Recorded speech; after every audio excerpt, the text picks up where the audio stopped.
we're going to cover a lot of ground today. We're going to talk about some, I would say, vast concepts. They can be really simple or really complex, depending on how you view it and how deep you want to go into it. The concept that I'm going to share with you today, I usually take 3 months working one-on-one with people to help them really juice it and understand. So today, take notes if you want to, soak in what resonates right now. And then I would just encourage you to keep coming back to it throughout the year. As you keep working on your transformation, using all the tools that you've learned in these 40 days, you can keep coming back. And my hope is that this is kind of that compassionate reminder and guidepost to help you zero in on where you are in your transformation. Okay? So the first thing let's talk about is the 4 energy bodies. So there's 2 sides that have the 4 energy bodies. So let's start on this page where you see the physical, emotional, mental, and spiritual.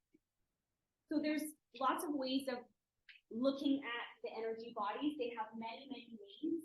This is a concept that I find to be the most simple to understand and apply in our everyday life. So we have those 4 energy bodies. So you have your physical, which is your diet, your exercise, your posture, your stretching, and your breathing. Okay, so that is the one we're most aware of, is our physical body. Okay? Then we have our emotional body, and what makes up our emotional body is our conscious and unconscious emotions. And emotional intelligence has come a really long way, and I think a lot of us have been doing work on understanding the intelligence of our emotions and why they're there and how they're trying to talk to us. So the big thing with the emotions is that we can consciously and unconsciously repress and suppress our emotions, okay?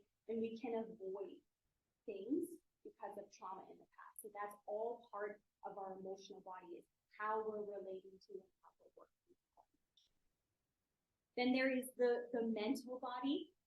The mental body is your perception. It's your conscious mind. It's whether you're an optimist or whether you're a pessimist. And it's also how you work with the conditioning of our society. So how you've been raised, the culture that you grew up in, the institutions that you grew up in.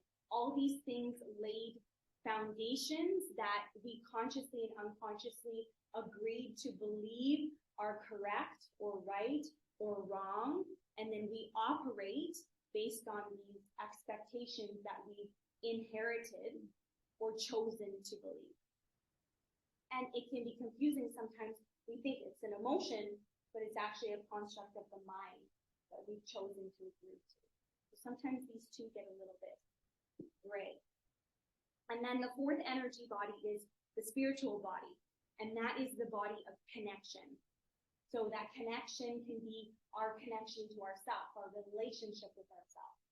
It can be the connection and the relationship that we have with other people. It can be the connection and relationship that we have with Source, Divine, God, nature, all of these things. So if you flip the page, you can take a look at the way the energy bodies work. So you can see that the physical energy body is the closest to you. And then moving out from there, you have your emotional body. Now this is like, imagine it like a bubble all the way around. You have your physical body that has every direction, right? And then all around you, up and down, right and left, corner to corner on either side. So after the physical, then we have the emotional body. Then moving out, we have the mental body. And then further out, we have the spiritual body. Depending on your aura, depending on your energy, typically those bodies are anywhere between 3 and 5 feet in either direction. So have you ever been somewhere where somebody walked into a room and you were across the room and you felt the mentor, even though they didn't say anything? Because their energy bodies are probably 5 feet or maybe bigger, right? Or somebody who's standing right beside you and then you walk into them, right? And you're like, oh my gosh, I didn't even see you there. They have a retracted energy body, most likely from trauma. So their energy body might be even less than that. They've pulled everything into their physical body because they want to be invisible. Okay? So the thing with these energy bodies is that they are connected. So something that manifests in your physical body, this is the easiest way to understand it. Anything that manifests on a physical level. So any disease, dis-ease, physical, mental, emotional, and spiritual. They're all dis-ease. And what is in the physical body is a manifestation of something from your other energy bodies that is unresolved, likely from trauma. So what first creates a rift in your energy body in a different area, when we don't work on it or are not conscious of it, begins to come down, because the further out, the faster the energy or the lighter, which is why we can't see air. But then the closer into the body, the denser the energy, the slower it moves. It becomes natural. You and I are energy. The only reason you can see me and touch me is because my physical body is dense. But as I move out from my energy bodies, it's all me. It's just a different frequency. It's light, or air, or vibration of sound current. Have you ever seen that video that went viral years ago where they played music to water? Yeah, and then that is a perfect example. There's a frequency in the music, you cannot see it. Or people take aura photography, and you can see all the colors of the auric field of that individual. And those colors represent different frequencies of light and how fast they're moving, like slowly. So for some of us, this is a really obvious concept. For other people, this is brand new. So wherever we are, that's totally cool. But the big thing I want you to focus on here is that for transformation to occur, for anything to truly change in our life, it must change on all 4 levels of our being. So, you go see a talk therapist. Any guesses what energy bodies are being used when I'm at a talk therapist? I'm hashing out my issues with my husband. Exactly. So I have a breakthrough. Awesome, I feel amazing, and I leave my therapist's office and I'm done with therapy. Am I done? You're never done. No, we're never done. Okay, we are always a work in progress.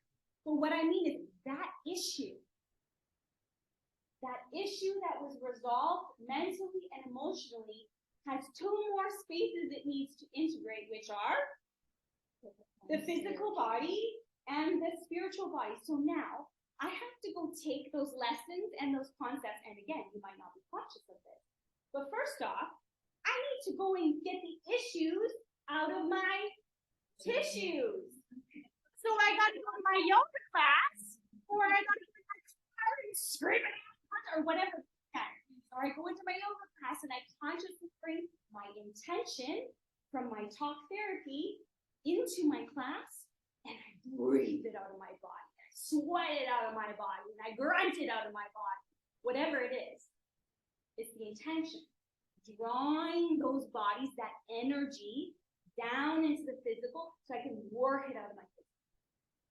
Then I also need to go and take the concepts and the lessons of what I've learned, and I have to go now and apply it in all my connections in life.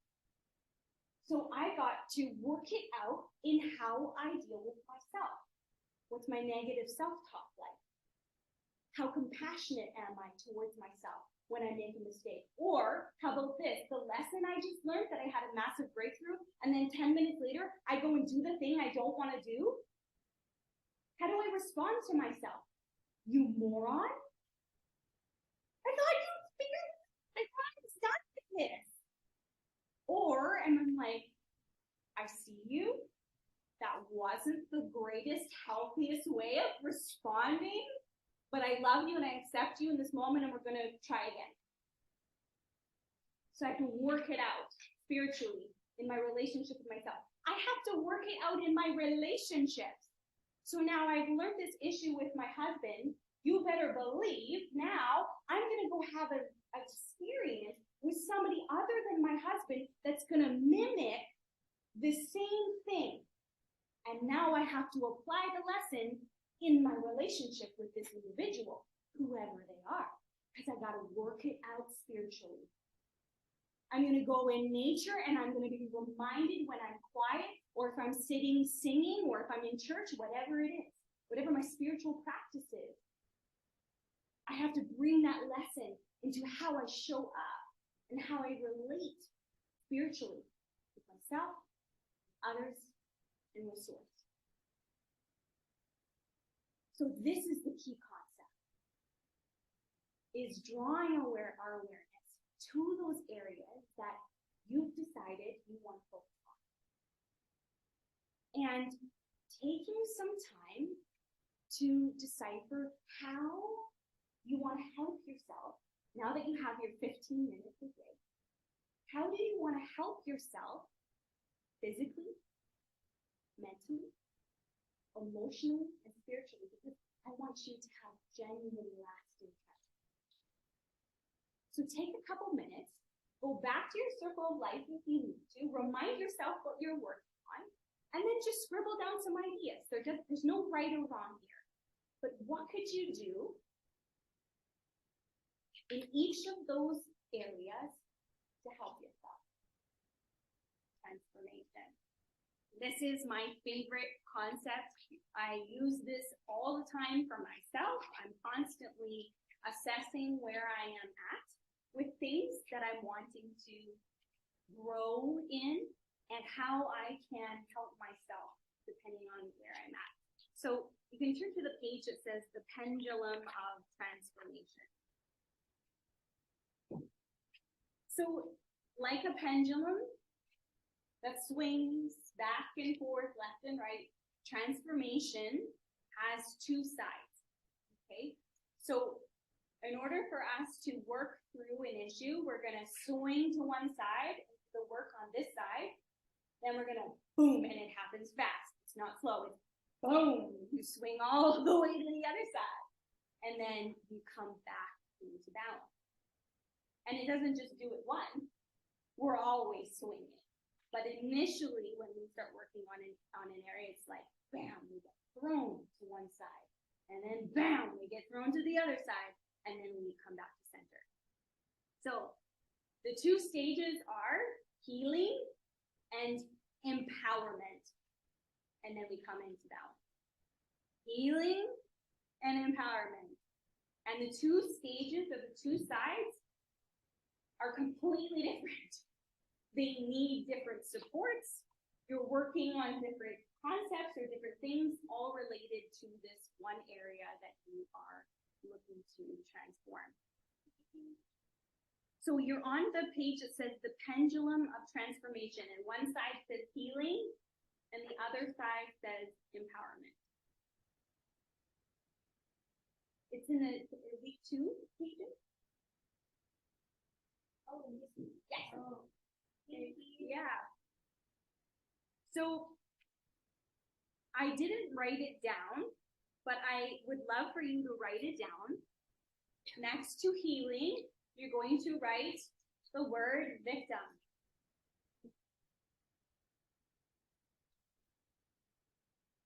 Victim. Victim. And beside empowerment, you're going to write self-responsibility. These are the overarching themes of healing and empowerment. The reason you're healing something is because something happened to you that created the condition of this thing. And in every experience in life, something was done to us, consciously or unconsciously, as well as we played a role in it. So we need to come to terms with how we have been a victim and how we played a part in that. These are very difficult things to look at. It might not be that difficult when the thing you're working on isn't super personal. But when you start working on trauma, it becomes very different. And we have to do both sides of the work in order to heal the issue wholly and completely on all levels and layers of our being. So I don't want to focus too much on that, but I want you to be aware of it. Okay? So when we are in that victim place, the key thing we're going to work on is boundaries. Where we lack boundaries. Where our boundaries have been violated. What our boundaries even are. This is huge work, and it's all part of healing. On the opposite end of the spectrum is the self-empowerment, self-responsibility. That's when we focus on implementation and managing those boundaries. And that sounds really cutthroat, and I'm keeping it simple intentionally. It's a lot more nuanced than that. So when we're in the healing phase, when we're coming to terms with the way we have been a victim or the way we've been wrong, when we're exploring what our boundaries are and where our boundaries have been violated, either by ourselves or somebody else, the energy that is needed in that space of healing is a more feminine energy. Okay? So it has nothing to do with our gender. It's just the energy of what we're choosing to engage in order to help us heal. Feminine energy, nurturing energy, grounding energy is what is needed. And in that space of healing, what we need to focus on is being with ourselves and remaining in our inner work. So when you are in the healing phase of something, this is not the time that we go and process with our block. When you're in the healing phase, it's not the time you go and process with other people. This is the time you're with yourself. You're in reflection, you're in silence, you're contemplating, you're doing your forgiveness practices, you're in meditation, things like that. And when we're in that space, we want to learn to focus on what is surfacing, what is coming up, what's coming up in our life, what's happening, why, what's coming up in our emotions, why, what's going on in my mind, why. How is my body manifesting disease? Why? Compassionate inquiry. This is also the messy, messy, messy part. Have you ever watched somebody unravel and everybody in their life says, she's a train wreck. He's a nightmare. Stay away. Well, they're probably doing their healing right. And I'm making a joke, but it's so messy. It's not right. It's not perfect. You're going to fail 9 out of 10 times.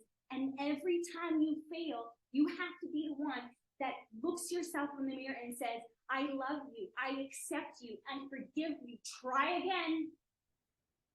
Not, you idiot, you moron, everybody hates you, bow out, don't show up. No, keep going. This is the energy that needs unconditional love, not tough love, not correction. It's like no matter what you do in that phase, you need to be your cheerleader, no matter how messy you are. And what I say to people is, if you are very messy, I'm very messy. Okay? When I'm in a phase of healing, I spend a lot of time by myself. My family knows I pull out. I don't text, I don't show up as often, I don't offer to help. Why? Because I have done a lot of damage in my relationships when I showed up because I was very messy. And the places that I showed up did not have the compassion needed to love me well in those moments. And they spun me into darker holes and created more rifts in my relationship. So now I know that's a boundary I have for myself. When I am healing, I spend a lot of time by myself. And when I choose to show up, it's because I'm in service, because I am much more effective as a teacher and a healer and a guide when I am vulnerable. I just have a more open heart. So I still show up to teach and I still show up to lead. But besides that, I only spend time with people who unconditionally love me. No one else. And those other people, I had to work through my own issues of disappointing people in those stages and letting people judge me and misunderstand me and think I'm selfish. But that's what I needed to do in order to heal. So you have to come up with your own conditions for healing. And everybody needs different things depending on who you are and how messy, for lack of a better word, you are in that stage of healing. Okay, so I said we need compassionate presence. The theme of healing is inner child work. Typically, everything you're going through roots all the way back to childhood. And so you need to do that inner child work. And the big thing, no pushing, no judging, no blaming, no even needing to fix yourself. It's just return again and again and again to love. Healing. The second stage is empowerment. Self-responsibility. Walking out your boundaries, implementing them, maintaining them, sometimes having to defend them. Empowerment is a more masculine energy, okay? That's what you need when you are in that phase of transformation. Because in that stage, you are taking action and you are facing your fears head on. And we need to be disciplined. Okay, when we're in healing, that's not the time for discipline. That's not. That's the time for forgiveness and a little bit more wishy-washiness. When we're in empowerment, we need to be disciplined. Okay? We need to show up because our bodies, our physical, mental, and emotional and spiritual bodies need to learn that they can trust you. So you gotta prove it to them. Right? Keep showing up. Keep doing the thing. Face those fears. And all of, I call it medicine, that you received in your healing, whether that was a lesson you learned, whether it's actual physical medicine that you received, whatever it is, everything from healing that you were gifted, that is when you actually go and you put those lessons into practice. Or when you go and you offer it to the world. So if you are in a position of leadership, you do not offer anything to the world until you are in that phase. When you are healing something, you do not teach it. Once you move to empowerment, that's when you teach it. And the support that we require when we are in empowerment, because when you're healing, you're largely on your own. Empowerment needs community. It needs structures and support. And that's when we need a little bit more tough love. We need accountability. Okay. So take a couple minutes, and I would love for you to reflect. You can zero in on that one area that you talked about. Where are you on this pendulum?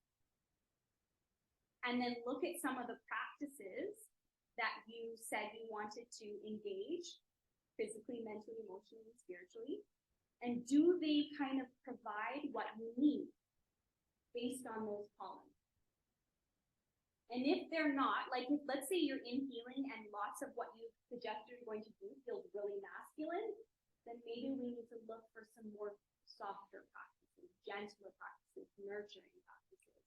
And then when we move from healing to empowerment, then we can bring in those other practices that are going to empower. Okay, so just take a couple minutes.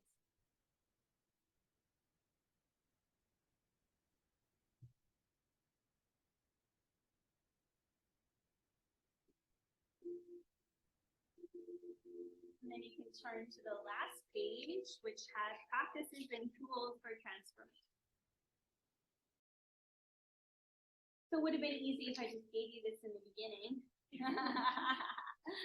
Except this is not an exhaustive list by any means, okay? This list includes things that I have spent time studying and exploring in the last 15 years, and I share them simply because they've been very powerful for me. Okay, you don't have to use any of them. So we're not going to talk about all of them. We'll just read them out loud, and then I'll give you a chance if you want to ask about any questions about any of them, whether you don't know what it is or you want to know why, what body it helps with, whether it's good for healing or empowerment. You have an opportunity to do that. So self-care is really important. Rest, relaxation, and reflection. Somatic healing and energy healing, inner child healing. EFT, which is emotional freedom tapping.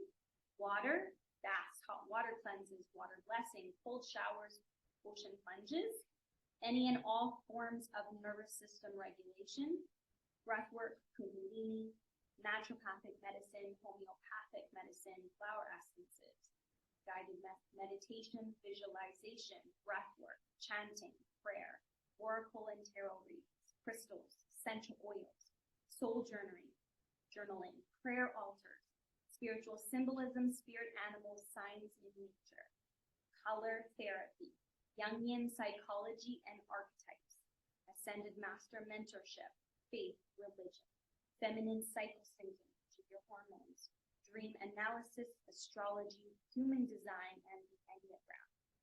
A couple things that I did not write, but I will share because they've been very powerful, is the Ho'oponopono prayer.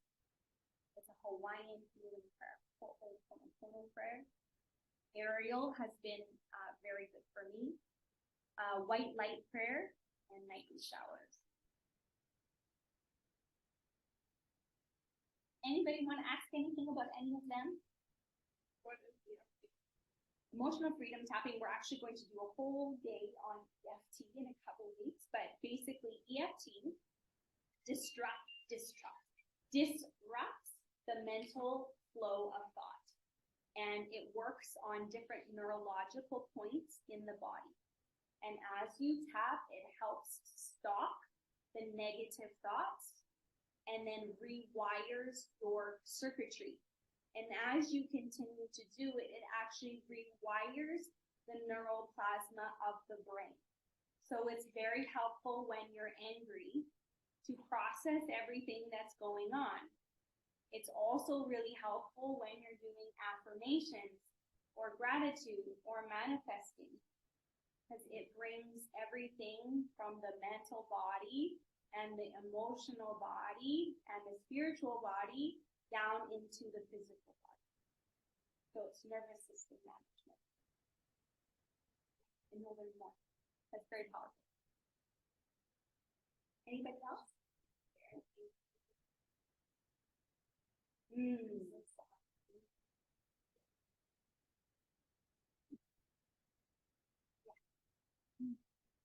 Something I didn't mention that I will mention on this topic screen is, so your energy bodies, when you're healing things, it takes 3 to 10 days for every shift to integrate down all the bodies.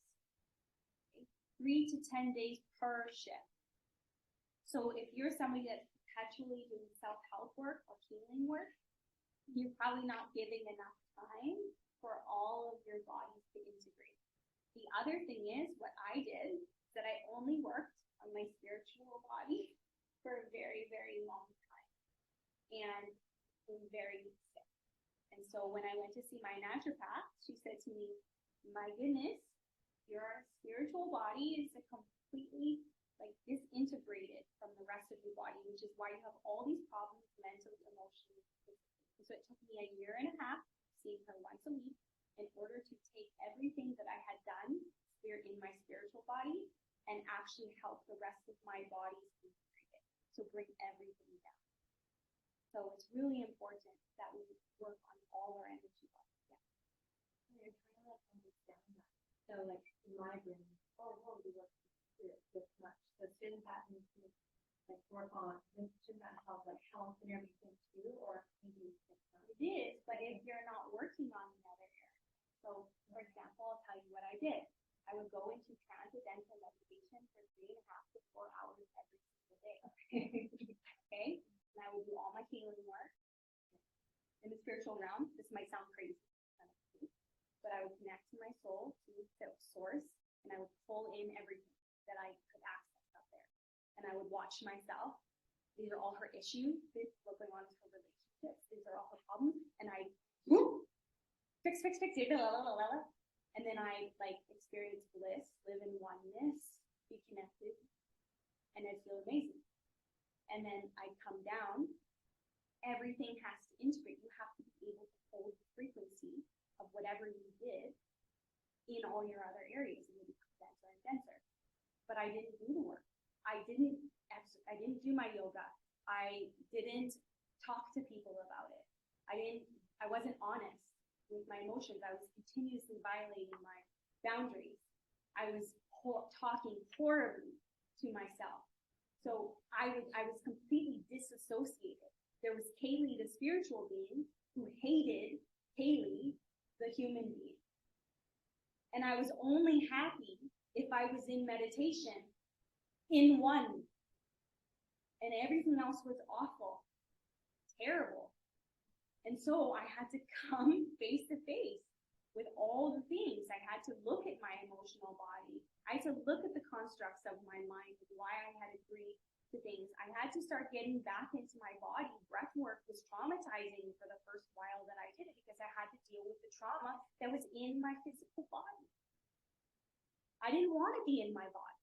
It was painful to be in my body, to be human. It was much easier for me to be a spiritual person that could bypass everything that's going on in this awful plane of reality. You know, and I'm being dramatic, but that's how I felt. So, yeah, it took me a long time and had to have a lot of compassion for me to come back. And I say it's been 15 years. It's of my full-time job.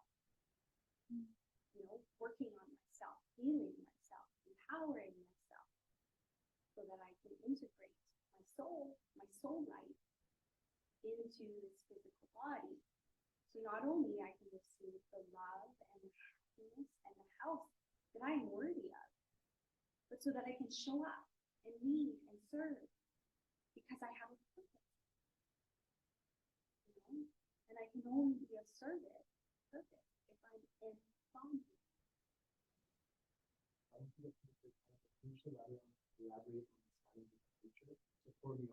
Yeah, 4 nuances is that the universe, God, source, the divine, is always trying to reach you. Your soul is always trying to guide you. You are here to, 1, learn lessons, and you are also here to serve. That's why we're here. That's it, the bare bones. And all of life is trying to get your attention in ways that you can 2 things. Perceive, which means recognize, and then receive, means you're willing to actually say yes, rather than dismiss. And so for a lot of people, nature, as human beings, are hard to receive things from. Nature is a whole lot easier. So when we go out into nature, if you pay attention to what is presenting itself, some people will intuitively feel like, oh, that is representative of this.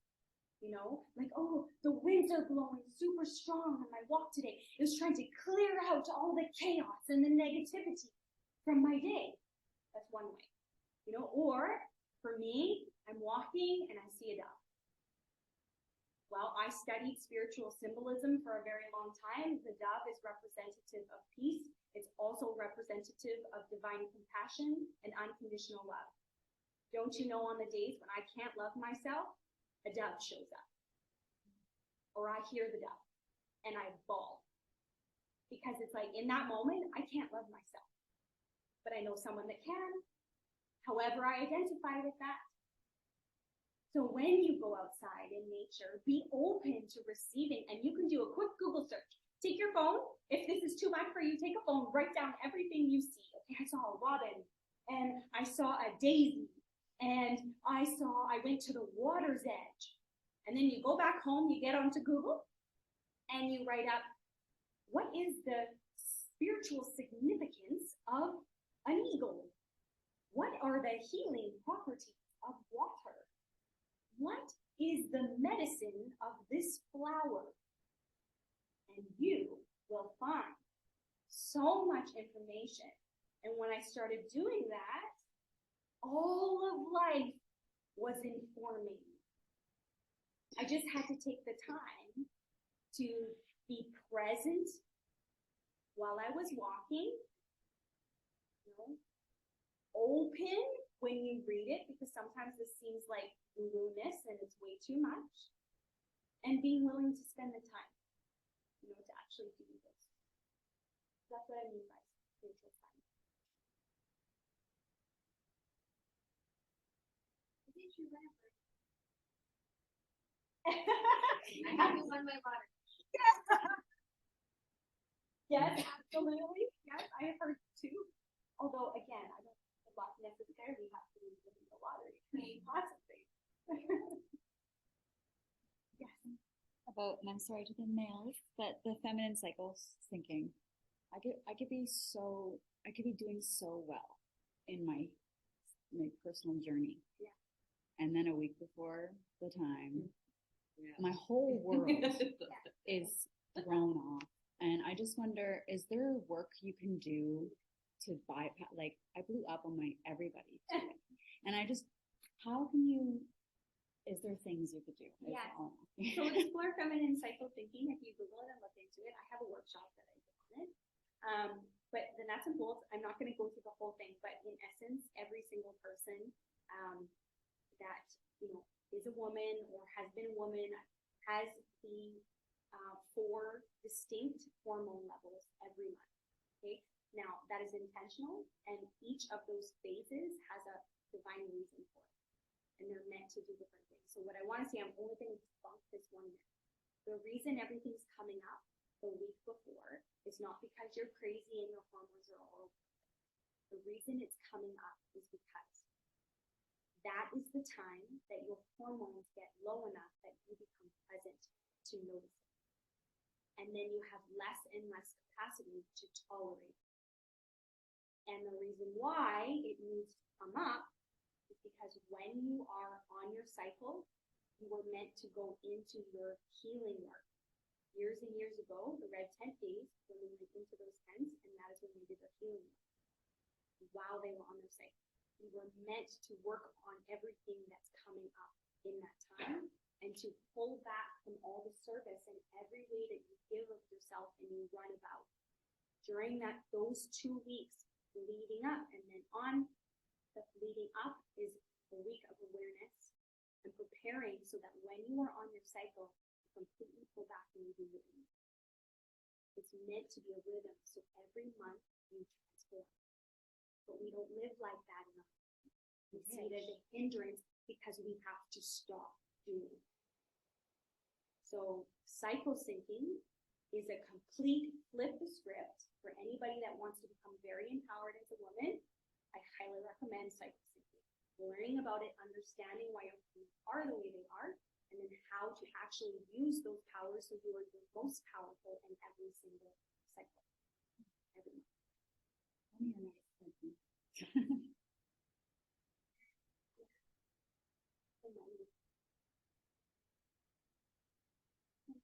So we covered a lot of information. Any other last questions before we? Yes, exactly. Yeah. Okay, let's just move move the body a little bit, shake it out, start to get creaky, cracky when you've been sitting this long. So you can just place your papers off to the side and then you can come onto your mat.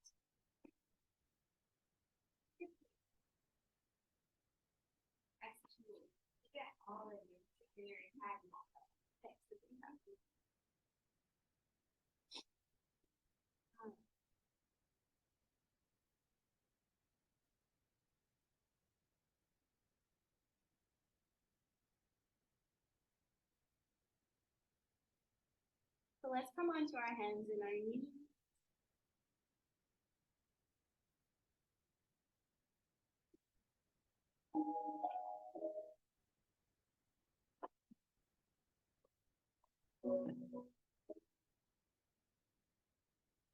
So your hands are rooted directly underneath your shoulders. And your toes or your knees are underneath. Deep inhale as you release the belly and you look up. Inhale. Exhale, begin to roll vertebrae by vertebrae, starting with your hips and ending with your chin coming into your chest. And repeat. Release the belly. Inhale. I invite you to take your time and really roll through the motion. Bringing out the spine from sitting so long.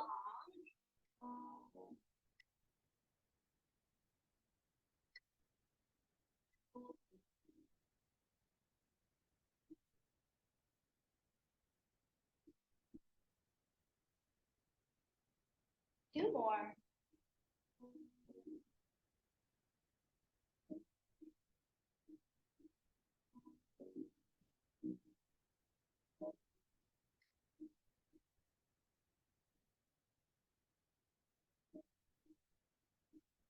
Beautiful. And now you're going to continue with that motion, releasing the belly, looking up, inhale. As you exhale, you're going to begin to round, press into the mat, lift the knees, then lift the hips, and plant the heels onto the mat, down dog. Yes, good. Roll forward, knees plant, release the belly, inhale. Exhale, round, press, lift. Move between the two.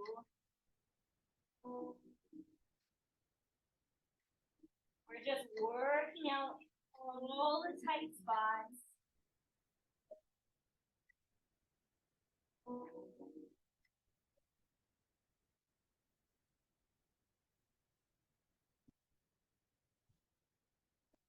Two more.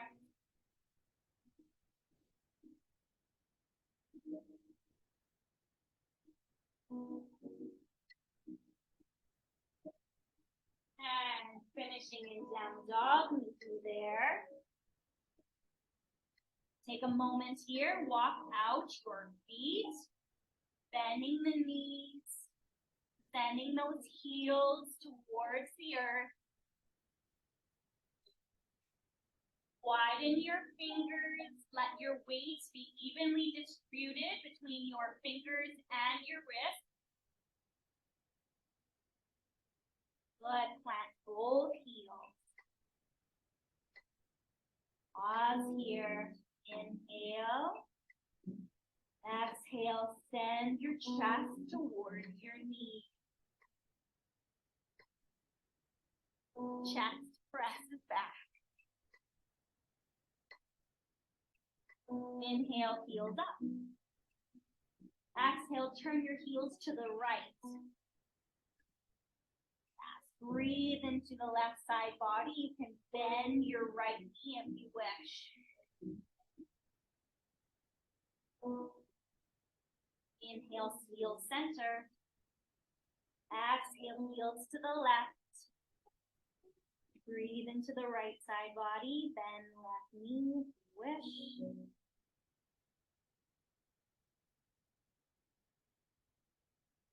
Good. Inhale, heel center. Exhale, heels towards the earth. Inhale. Full exhale. One more. Inhale. Exhale. Good. Inhale. Roll forward into plank. Feel free to lower the knees if you wish. Pause here. Mindful movement. Inhale. Exhale, bend the elbows, draw the chest towards the mat. Good. Lower the body. Draw the hands beside you. Inhale, lift the chest, the head. Exhale, lower. Two more. Inhale, lift. Exhale. Again. Exhale. Beautiful. Widen the hands on either side. Plant the fingers. Inhale, lift. Find a bit more height. Waterfall, roll yourself back down. Again. Find height. Roll.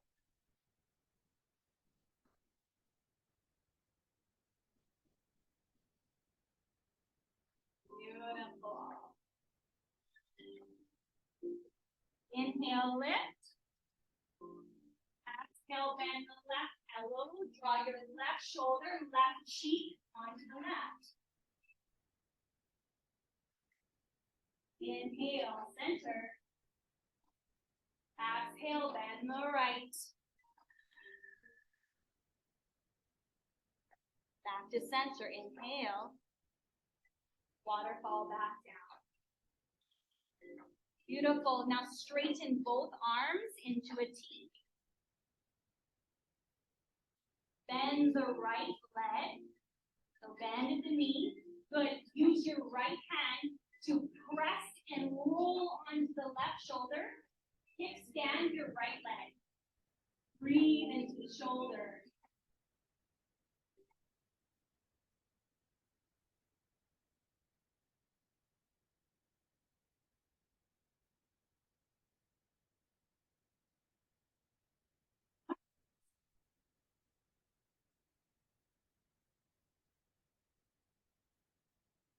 Pull back onto the belly. Arms remain straight. Bend the left. Press with the left hand. Roll onto the right shoulder. Kickstand the left leg.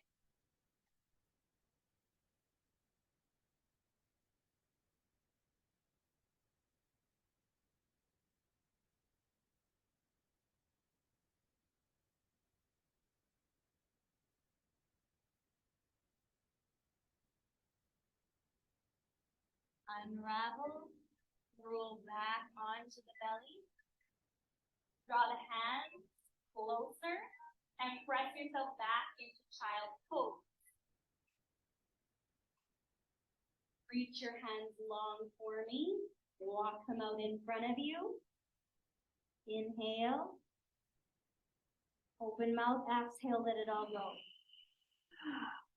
Two more. Inhale. Exhale. Good. Inhale, send your breath to your back body. Inhale. Let it all go. Rock the forehead back and forth.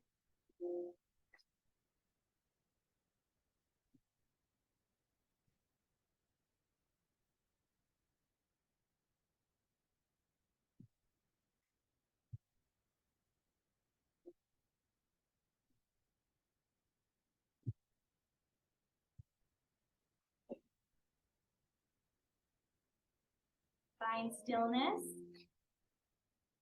Ragdoll up to seated.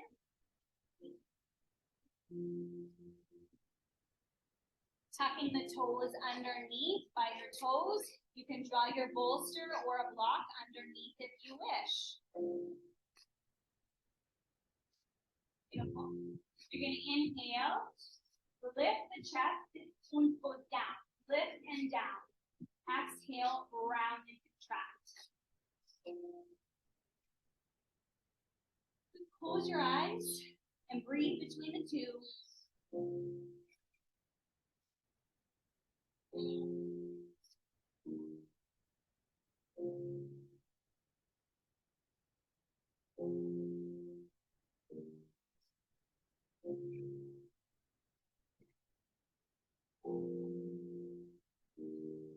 more.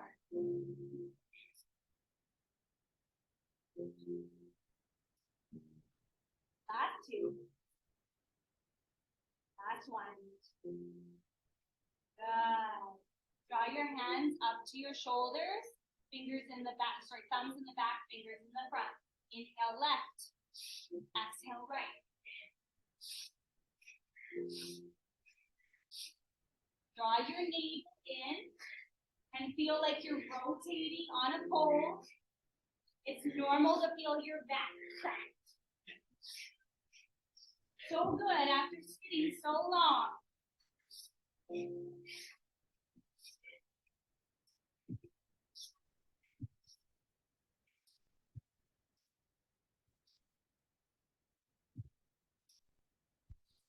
Two more. Good. Draw back to center. Inhale. Exhale. Good. Come back onto your hands. Left hand stays planted. Inhale, right arm up. As you bring it out, slide that hand through, thread the needle. Press the back of the right hand into the earth. Extend the top arm long. Good. As you inhale and press your right arm, see if you can open up that chest a little more towards the ceiling. Deep breaths here.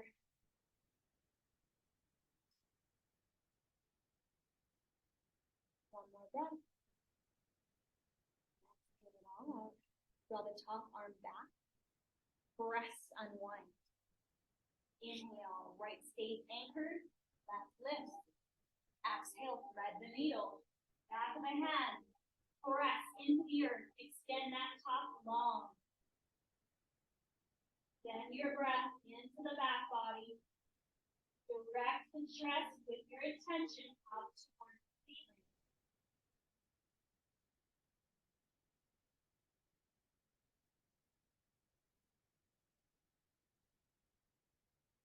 Breath, inhale. And exhale. Retract the top arm. Press back up. Cross the feet at the back. Come into seated. Draw those feet forward. Soles flat onto the earth. Lift up the chest. Engage the core for me. Wrap your arms underneath your legs. Gently lift those feet. Good. And then with your chin tucked, you're going to begin to rock and roll on the spine. Oh yeah, you might need to move your bolster. Sorry.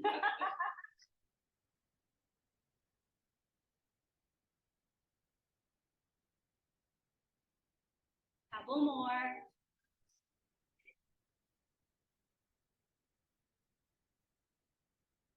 And then end on your back. Draw your knees in towards your chest. Give yourself a hug.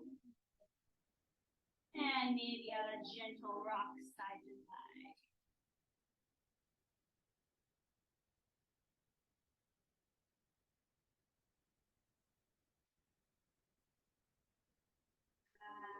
Inhale. Exhale. One more, just like that. Inhale. Exhale. Let everything go long. Release your legs long. Release your hands onto the earth. Close down those eyes.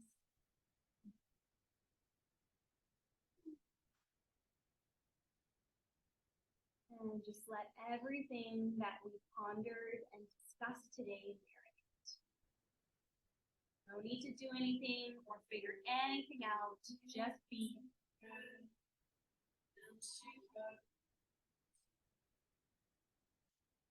Gonna come around with the essential oil if you do not want anything to